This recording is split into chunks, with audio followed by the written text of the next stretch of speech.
Welcome back to another episode of What Are You Made Of with your boy, the unstoppable Mike C-Roc. I'm in the house today with a friend of mine I met on Instagram. This is where I meet a lot of great people. I believe you reached out to me. That's fine because it doesn't really matter because I reach out to a lot of people. People reach out to me. But what caught my attention with this fella is his passion for what he's trying to accomplish here, but also his service to our country. His name is DkDashoota, and his real name is Derrick Bates Jr. I'm going to introduce him in a second. But before I do that, I want to thank you guys for coming, listening to this show, watching it, however you intake this platform. I really appreciate you. And I want to thank you for your support of me, the What Are You Made Of movement, the Rocket Fuel book, and also our new tech product, Blueprinted, which is out now in the first phase where we're loading up creators for Blueprinted. Thank you so much. Thank you for being here. Keep coming back. Subscribe to the podcast on your favorite podcast platform, or go to YouTube, Mike C-Roc, and subscribe there as well. So now that we got that in, I want to introduce my friend Derrick, also known as DkDashoota. He's a rapper from Memphis. He's living in Texas right now because he's deployed there for the military. He's in the U.S. Army, and he joined when he was 17 years old, and now he is doing his thing in the military, but also chasing a dream. And, look, man, like I want people to have dreams. I encourage people to have dreams, and the bigger, the better. So, Derrick, what's happening, man? What's up, man? How you doing today, dude? Man, I'm living a life, man. I'm good. So I start the show off this question all the time. And by the way, this show, like you've grown a big following, by the way, for your the rap music and what you're trying to do with this. But my goal in this show is that I can say one day I knew him. I had him on my show before he was platinum. All right. So from this point forward, when we talk, we're already knowing where you're going. Like your dreams are where they are, but I'm going to challenge you by the end of the show and in our relationship. I'm going to challenge you to even think bigger than you're currently thinking. Okay. I know you have a big dream and we're going to hear about that in a second, but I'm just painting a picture of your future. And when you hang out with me, I make you think bigger. So I don't care how big you're thinking, we're going to go bigger. And so that's my goal with you. As far as our relationship goes, I just want you to know that. And yeah, man, I got to start the show with the question, what are you made of?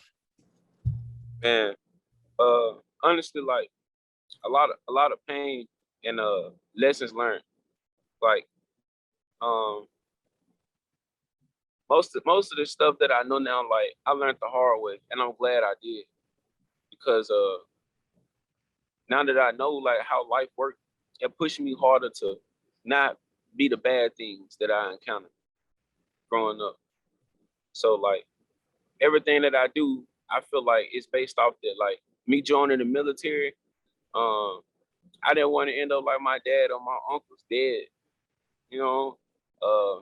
Me pursuing a rap career, I feel like I know so many people that can rap, but like just don't pursue that rap career and choose to be doing other stupid stuff. So like I ain't gonna waste that talent, so I use it.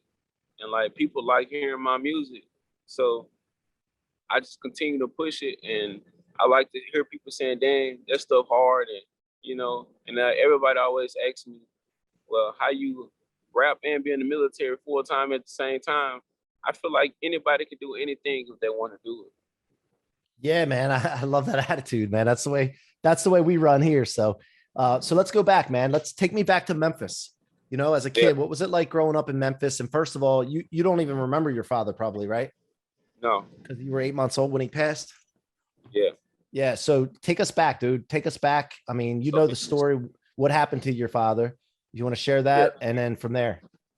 So basically, my dad, he was a gang leader. And he was like into a lot of stuff. And it's a lot of people that looked up to him, and it's a lot of people that disliked him, So he was with his best friend one day, and he wanted to go buy some rims.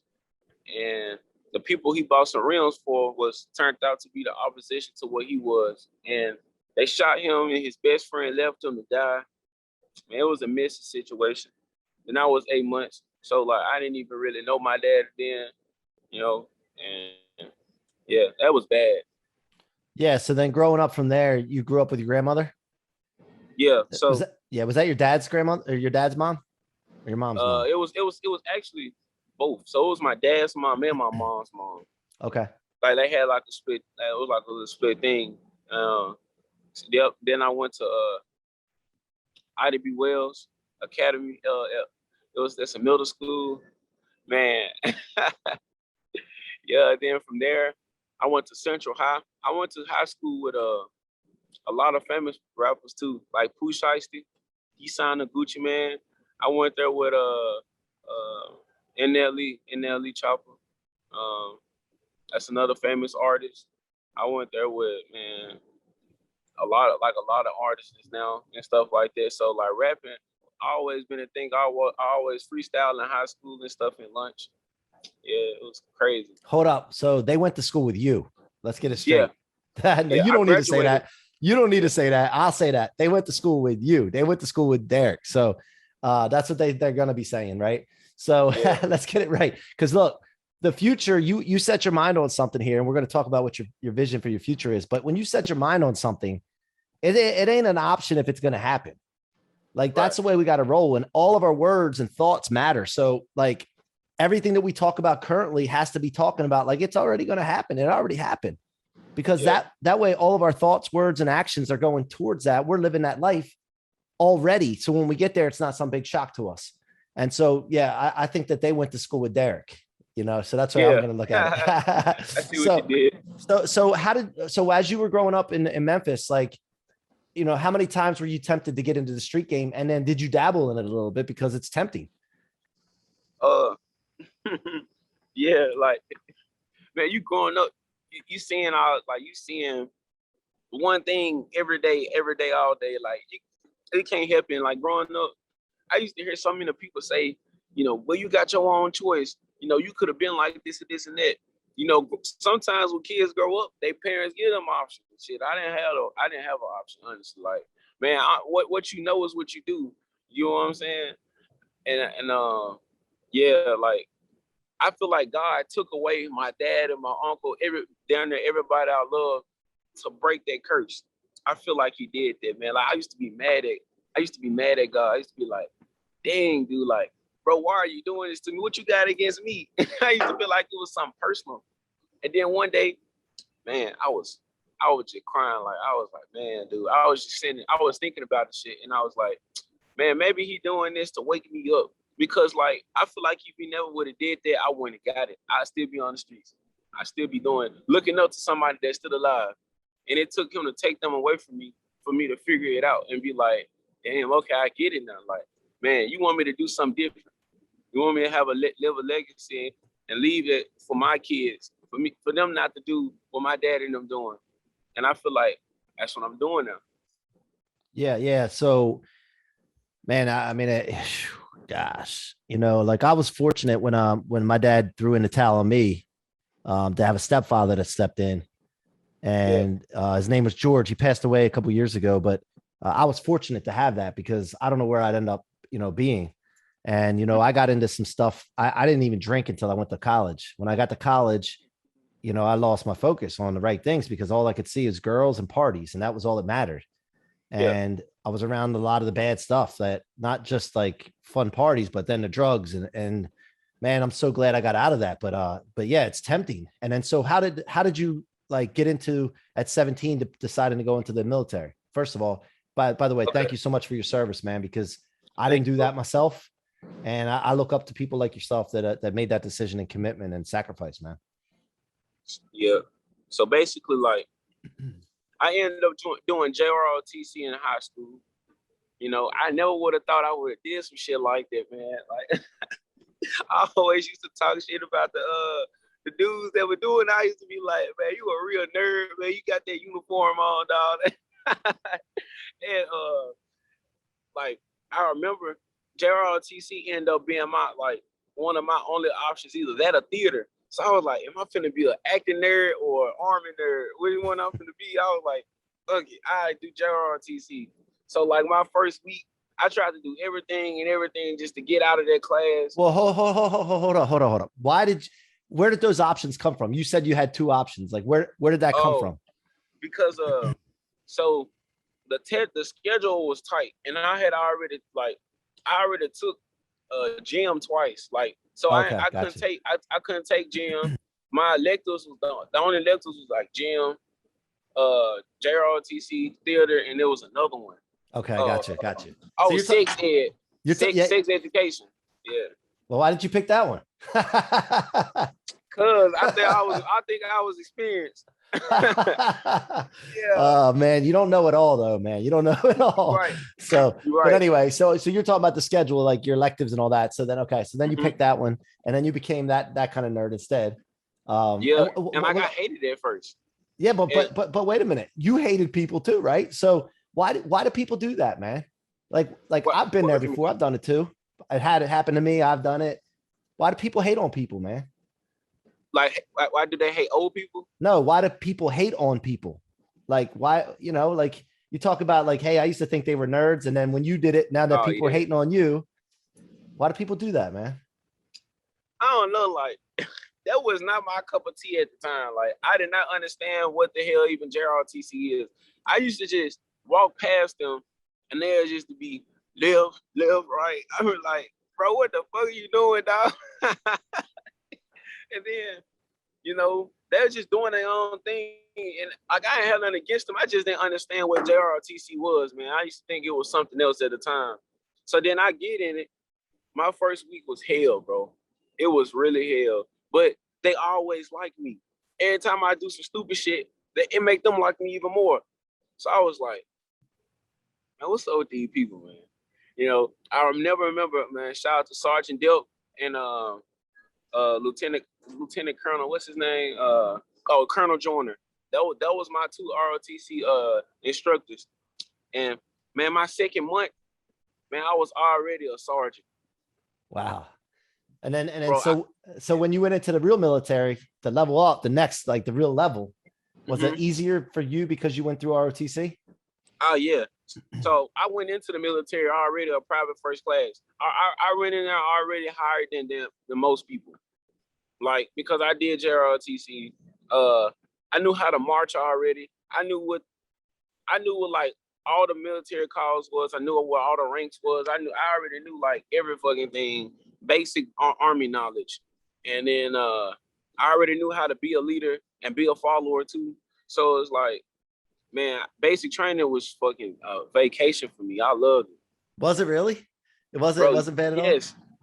Oh no, there were a lot of name callings, yelling, Spartan kicking in people's faces and shit. It was a lot of bad stuff how you see on TV, but I loved it, me personally. And because I did love it and enjoy it, drill sergeants didn't give me a hard time. And then the working out, you were already in shape? Oh yeah. That shit wasn't nothing. Yeah, I love doing push-ups and them cussing me out. That shit fun. What's important? You just mentioned being able to be a leader and being able to be a follower. What's the importance of being able to do both? Oh, you cannot be a leader if you can't follow. Like, because it's gonna always gotta be somebody over you. And if you cannot follow them, how the hell you gonna be a leader to the next person? That's how I look at it. You can't be a leader all the time. You gotta learn how to fall in. And did you go overseas too? Oh yeah, I went to Afghanistan. What'd you do there? That was my first deployment. So my MOS or job in the military is a 12 Bravo combat engineer, and we are the demo for the Army. So we watching movies and you see the guys putting the stick, the C4 or the dead core linear charge or any type of charge on the door or wall to blow that bitch open. That's what we do. Or if something happens, like if military equipment get left behind, that's what we supposed. We didn't do this with Joe Biden in office though. But what we supposed to do? We supposed to put some demo to that military equipment so the enemy cannot use it, and we blow it up. We do that too. Any type of landmines or bombs and stuff, instead of us cutting the wires and shit like you see on TV, we just blow it up. Gotcha. We blow everything up. And when you're in the service and you're still in the service, right?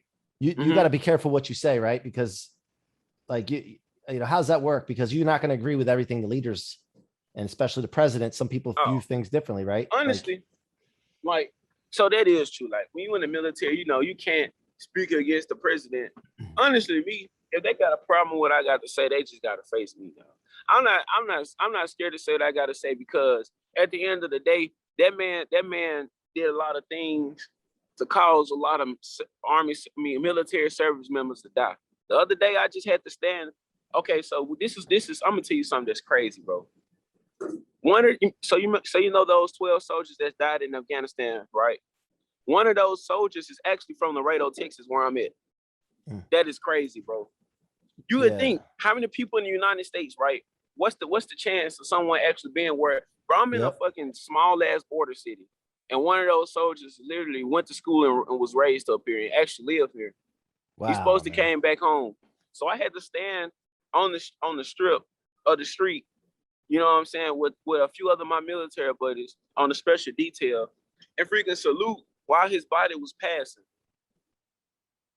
You know what I'm saying? Like I lost my platoon sergeant when I was out there in Afghanistan myself. Over he stepped on a landmine, right? That's understandable. But Joe Biden left these soldiers here, left those soldiers there in Afghanistan, man. And then they're not gonna even take responsibility of it. How you gonna be a president but don't know how to hold yourself accountable for nothing? Like what is you know what I'm saying? Yeah, He just mentally fucked, dude. I don't know what's wrong with him. Yeah, and then why would they leave the equipment there and not blow it up? There's got to be to me there's got to be a purpose. There's got to be a purpose. Now they flying around and all in our Apaches, riding around and all in our Humvees, fucking NRAPs and stuff. They making videos and TikToks of them working out in our old gym that was on the base, and they don't even know how to fucking use it. They lifting weights like all fucked up and weird and shit. They don't even know how to use it. They lifting weights with rocket launchers on their backs and shit. Don't you think that they know better than to not destroy the stuff, so they had a purpose to leave it there? There's some kind of agenda. No, well. The purpose. So this is what happened. They left all that shit there for the Afghanistan military that was on our side. But the first fucking day, the Afghanistan military surrendered to the Taliban and said, "Oh, okay, no, we don't want to fight." So they just surrendered and gave up because they're a bunch of, Gotcha. Weak people. That's what happened. And they've never been trained mentally to be able to stand up and fight. Like, is the Taliban they don't that have tough? Hell no. They don't have no basic training. They just a bunch of guys that just say, "Oh, well, I don't have nothing else to do. I've seen an AK-47 before. I think I can shoot it, and I'm in the military." That's what those guys are. Gotcha. So we didn't train them. Oh no. Gotcha.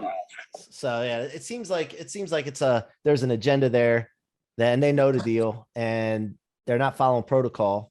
And then you guys in the military, you don't have to speak to this, by the way. I'm not trying to lead you down to speak to anything. Okay, I just want to make sure I'm clear with that. You good. But at the end of the day, like, it's difficult for you guys to be told to do something, and certain protocol you're supposed to follow, certain standard operating procedures, and then you see the leadership the way left things there, and it's not following any of that. It goes against everything you guys have been taught to do, and the morale has to be affected by that. And it is, but that's that. But you gotta. What they teach you in the military, sometimes it sucks to suck. You have to embrace it. Yeah. Like you cannot let your political beliefs stop you from completing the mission.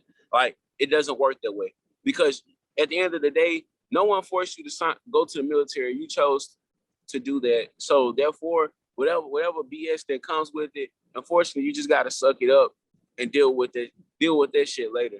Do it anyway. Yeah. Do it anyway. Yeah, like that is true, man. But a lot of people saying what Joe Biden is now, man. I promise you, I really don't even have to say much about this guy. Like, if someone still saying that he's a good president, they like kind of mentally crazy. What about now? I know people had some things against Trump, and you don't have to speak to this, but as far as the military goes, did the military, for the most part, like Trump? Like, I guarantee you, like, more than 90% of the military likes Trump, even the Democrats. As a leader. As a leader. Yeah. As a leader. As a person, maybe not. Yeah. But as a president, I guarantee you, even the liberals might not even want to tell you, but they like him too. You know why? Because all these problems and all this CNN news, this and news that, and they didn't have that. They was talking about how he was talking in a conference or something. Yeah. He didn't have no casualties to die like this. Yeah. You know what I mean? He well executed, not everything, because no president is perfect, but stuff like this, you know what I mean? And he did like Joe Biden had said on air. He was like, well, we will find the people who did this, and it will be tragic. He ain't did shit. Yeah. Well, let's go on to something else now, because I have an idea of your thoughts on this already, and I can't say I disagree, man. And I just but I want to make sure I don't lead you down a rabbit hole here. So I want to talk about what you're doing with your music right now. First of all, how did like what you're doing right now, and then we're going to get into what your vision is and what you want to become. So right now, what's going on with the music? So right now, I'm currently working on my album. And man, it's gonna be lit. Like I got already like 5 famous artists that's gonna be on there. I got projects coming up. I have a vlog that I'm finna drop. I have a music video, another one I'm finna drop. I got a promotion video I'm finna drop of me performing, showing how it looks when I perform. I got a live performance on the beach. Man, I have a lot of stuff coming up, man. So how do you know how to do all this stuff? Like, you obviously how to write music and rap, but like, is there a blueprint that you're following to step by step of how to get to where you want to go? Or is it kind of like figuring out as you go, or is there a mentor, or how are you figuring out what to do next, what the next step is? Honestly, I got like a manager. Shout out to Felix. He from Canada. But he really just managed me far as my social media or my Google platform or something like that. But like everything I do it myself. I already got offered 2 music deals by Warner Bros. And Interscope Records. I declined them because like I could do this shit myself. Like I bought a iced out Audemars Protect myself. That's what dudes signed music deal for. So I don't feel like I need to do that. I want to be independent. So so we'll get into what you want to do in the future, but for right now, like you think that what you can do right now, you don't need them for exposure, like the exposure part of it? Man, look, I'm not gonna lie to you, it is easy doing it. Like I feel like if I sign to anybody, I'm already like exposed. You know what I'm saying? Now, my shit just take off.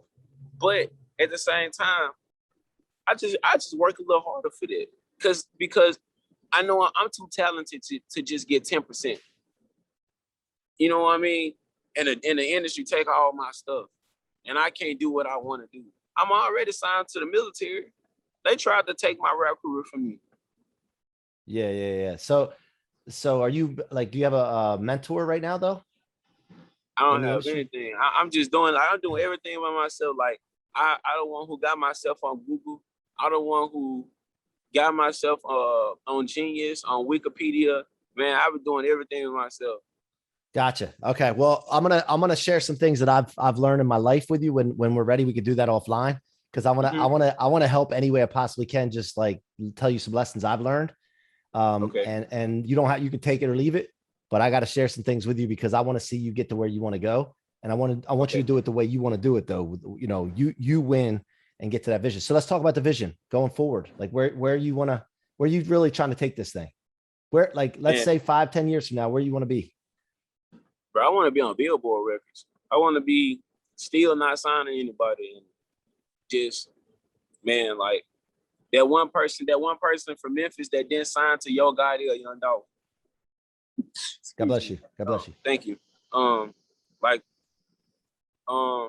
want to be verified, of course.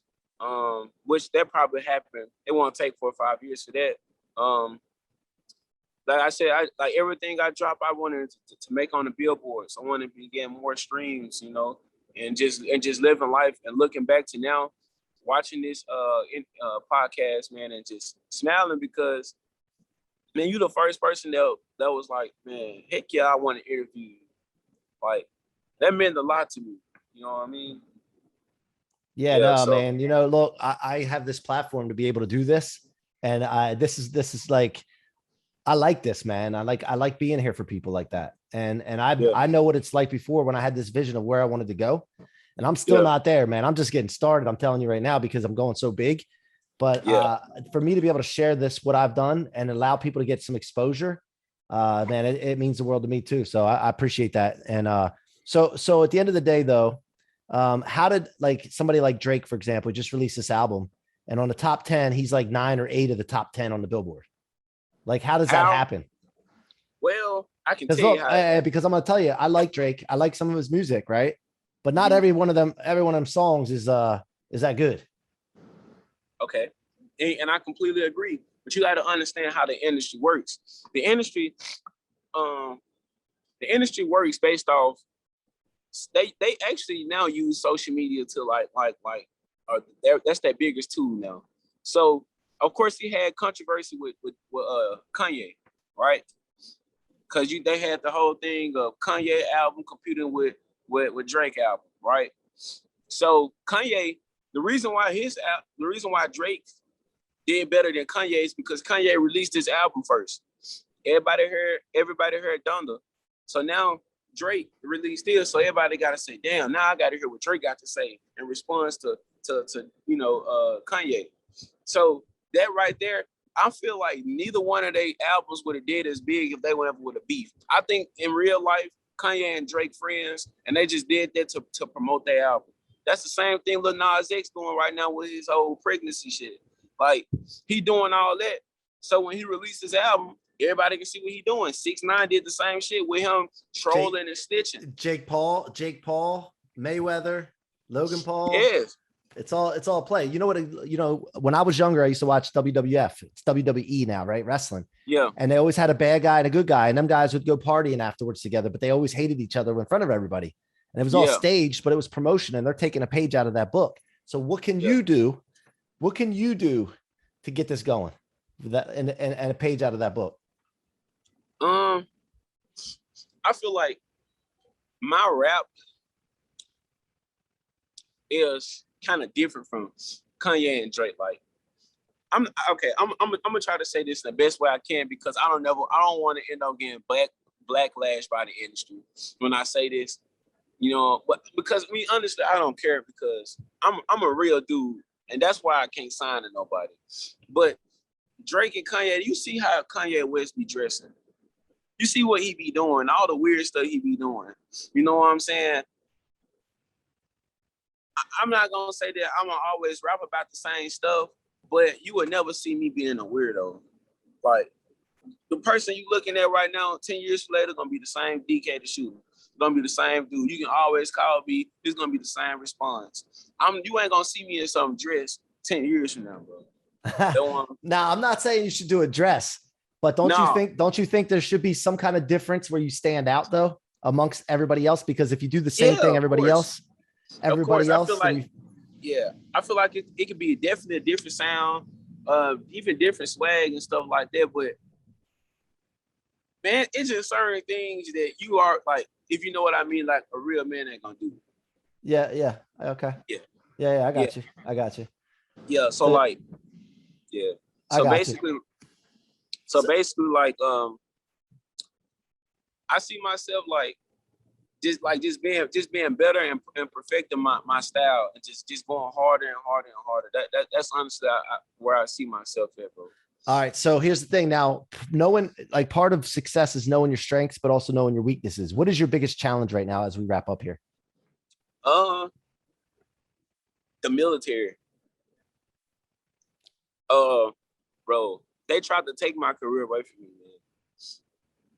Like, and it's crazy because majority of the people in the military in my unit, they love my music. But I'm gonna be honest, bro. I'm in the Tennessee National Guard, and I always jumping up. Like, my MOS is a combat MOS, so like it's always deployments for me to do. So I'm always jumping on deployments and stuff. But it's sad to say, Tennessee is where the Ku Klux Klan came from.